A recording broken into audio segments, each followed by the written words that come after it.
లెగము లెగు, కొంచెం లెగరా. ఎంతసేపు బతిలాడను? పొద్దున్న లేచిన కాడి నుంచి నేను పొద్దుట వంటంతా చేసి పనంతా చేసి స్నానం చేసుకుని రెడీ అయ్యేదాకా నువ్వు లెగలేకపోతున్నావు అక్కడి నుంచి. తొందర లెగు, షాద్ తీయాలిగా.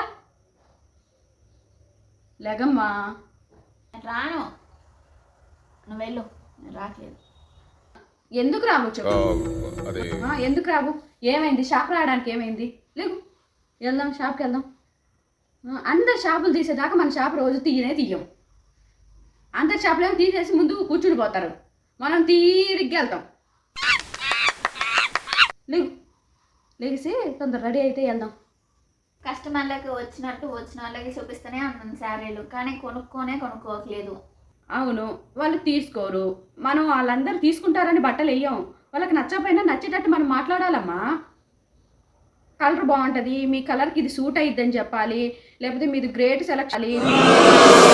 ఇంత బాగా సెలక్షన్ చేస్తున్నారు ఏంటండి, చాలా బాగుందండి అని చెప్పాలి. మ్యాచ్ అయింది, సూపర్ ఉంటుంది, మీకు డిస్కౌంట్ కూడా ఉంది, తీసుకోండి, 1+1 ఆఫర్ ఉందని ఏవో మాటలు చెప్పాలి. ఎక్కడ లేని మెటీరియల్ మా దగ్గరే దొరికిద్దని మెయిన్ అది చెప్పాలి. అందరు చెప్పే మాట ఏంటి? ఏ షాప్లో దొరకంది మా షాప్లో దొరికిద్ది, మా షాప్లోనే ఉంటాయి మంచి మంచి క్వాలిటీ, డిస్కౌంట్ కూడా ఎక్కడా లేనంత డిస్కౌంట్ మేము ఇస్తామని చెప్పాలి. అవునా, నిజమా? చూపించినా కూడా ఎక్కడ సేల్ అవుతున్నాయి మమ్మీ చెప్పు. వాళ్ళు ఏం తీసుకుంటున్నారు మమ్మీ? వెళ్ళి వేస్ట్ అనిపిస్తుంది నాకైతే. ఎందుకు చూపించలేకపోతున్నావు? అదేగా నేను అడిగింది. ఏమైంది?